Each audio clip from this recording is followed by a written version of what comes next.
მოგესალმებით, ვიდეო გაკვეთილში შეგასწავლით, როგორ ჩამოუტვირთოთ შემოსავლების სამსახურზე მიღებული ზედნადებები დარიექსის პროგრამაში. შევდივართ შეძენების ჟურნალში, შემდეგ ვირჩევთ აი ამ ღილაკს, რომელიც არის შემოსავლების სამსახურთან კავშირის ღილაკი და ვაწყაბებთ ზედნადების ჩამოტვირთვა შემოსავლების სამსახურიდან.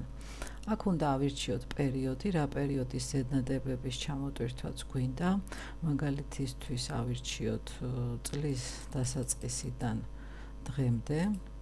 ზედნადების სიის დაფორმირებას ვაწყაბებთ. აქ გამოვა ეკრანი, სადაც უნდა შეავსოთ თქვენი ქვემომხმარებელი, რომელიც შემოსავლების სამსახურზე დაამატეთ და პაროლი. და კარგი ღილაკზე რო დააწყაბებთ, შემდეგ გამოვა ის ზედნადებები, რომელიც გაქვთ ჩამოსატვირთი.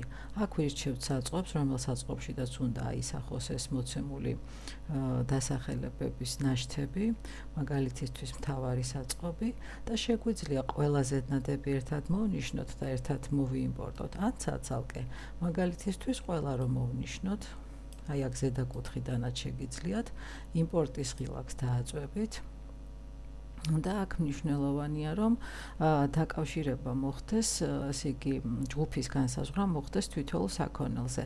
ახლა აქ ეს მაგალითისთვის დაგახვედრეთ, რომ როდესაც ერთხელ უკვე ჩამოტვირთავთ საქონელს და მიაკუთვნებთ თავის ჯგუფს და დაკავშირდება დარიექსში არსებულ სასაქონლო სიასთან, აი ასეთი ნიშნით დაგახვედრებთ პროგრამა, რომ ესე იგი ეს უკვე ნაპოვნია კავშირი ჩვენს პროგრამასთან. დანარჩენები იქნება ესეთი წითელი ნიშნებით აღნიშნული, ანუ ამათ გასასაზღვრი აქვთ თავისი ჯგუფი. ავირჩიოთ მაგალითად აი ეს გარემყარი დისკი, რომელსაც უნდა განუსაზღვროთ ჯგუფი. აი ეს ღილაკი დაიმახსოვრეთ, ეს არის ჯგუფისთვის განსაზღვრის ღილაკი.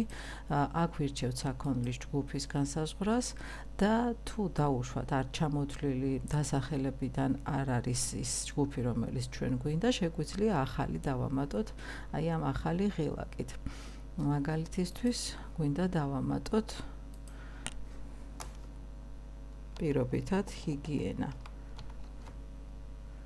და შენახვა და დახურვით რომ დაემატება, აი ესე ჩამონათვალში დაემატება ჯგუფების დასახელებაში.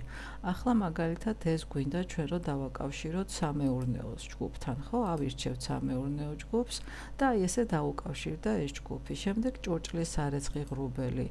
ისევ ამ ღილაკით ჯგუფის განსაზღვრა და თქვა სიტყვაზე ეს იყოს სხვადასხვაში. და ასე შემდეგ ყველას ჩამოუთვლით თავის ჯგუფებს, ხოლო რომელსაც არ განუსაზღვრავთ ჯგუფს, აი ესეც არიელ ველებად დარჩება. ამის შემდგომ, როდესაც ყველა დასახელებას უკვე განუსაზღვრავთ თავის ჯგუფებს, შემდეგ ვაწვევით კარგი ღილაკს და ეს მოცემული ზედნადები მიღებული იქნება ჩვენს პროგრამაში. გამოვა ეს შეტყობინება, რომ იმპორტი დასრულდა და შეგიძლიათ დახუროთ ეს ეკრანი და გადახვიდეთ შეძენების ჟურნალში და ნახოთ უკვე თქვენი ისტორია შეძენების, დაუშვათ რა რიცხვში, რა ზედნადები გაქვთ ჩამოტვირთული. აქ ქვემოთ გამოგიჩნდებათ თითოეულ ზედნადებში, თითოეულ შეძენაში რა შემადგენლობა არის, ანუ რა საქონელი გაქვთ მიღებული. მადლობა ყურადღებისთვის.